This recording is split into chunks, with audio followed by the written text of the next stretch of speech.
So my story starts in Imperial, California. It's an hour away from the Mexican border. It's pretty far south. Um, it's nighttime and I'm in my bed sleeping. I'm having this crazy dream. And in my dream, I'm in a room that's on fire. And across from me is this man. He's about 8 to 10 feet tall. He's wearing a black suit with a white shirt and a black tie. He has very strong jawline, very pale skin, but no face. And his face is hidden by shadows. The room's on fire. And so he goes and he tells me that I'm useless, I'll never accomplish anything in my life, and that the dirt on the ground is worth more than I am. And then he challenges me to a competition. I don't know what it is, but in the end, I fail, I lose. And he tells me that, you see, you can't win anything. You'll never accomplish anything. You'll never be able to protect anybody that you love, that you care for, or anyone, even your friends. And so, as he says that, I get a deep feeling in my stomach of uselessness and despair. And as soon as that hits the bottom of my stomach, I wake up. I'm drenched in sweat, I'm panicking, and I'm freaking out. And the reason why I'm freaking out is because I've had this dream 2 other times. Same exact dream, everything happens the same. And after those 2 times I've had that dream, my stepdad died and my neighbor was shot. And so I wake up and my first thoughts are, who's gonna die that's close to me now? My first thoughts go to my great-grandmother. As horrible as that sounds, it's true. And so I have the thought, and I hate the thought, but my first thoughts are, my great-grandmother's gonna die. She's gonna die on my birthday. The date is October 14th. And so I go to school that day, I have to go to school, and I go about my day, and there's nothing really I can do about that, so I just go about my day. I go to school, come home, go to school, come home.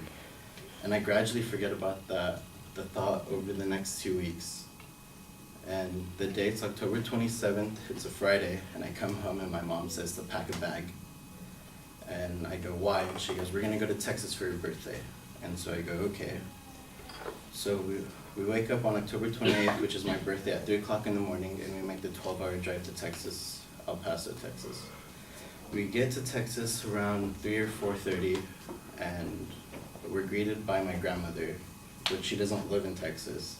And so we say hi and hello, and I ask her, Grandma, why are you here? She goes, oh, well, great-grandma's in the hospital. And as soon as she says that, I start to freak out a little bit, like, why? And she goes, well, Grandma had surgery, she had blood clots in her legs, and I go, okay, is she okay? Is she fine? How did it go? And she said, yeah, she's fine, she's recovering, everything's okay. And so I go, well, let's go visit her, let's go see my great-grandma after this dream. And so we go visit her, for 2 hours, and, say hi, and she goes, hi, Mijo, I love you, and everything, how's everything been? And then we leave and we go back to the house. Call the family, we start the barbecue, get the beer, the soda, all the little cousins come over. And I look up the window to the backyard and see everybody having fun, and all I think to myself is that my dream was wrong, that this guy that's telling me everything, that he's wrong, and I'll make something of myself. My great-grandma, she's still alive and she's healthy. Maybe not as healthy as she should be, but she's still alive. And as soon as I think that, the house phone rings. And as soon as I hear that house phone ring, I leave the room. I go to the back bedroom, and I just sit down on the bed, and I just think to myself, why? And so I take a deep breath, I get up, and I walk to the living room, thinking to myself that I have to deal with this information that I'm about to receive. There's no running from it.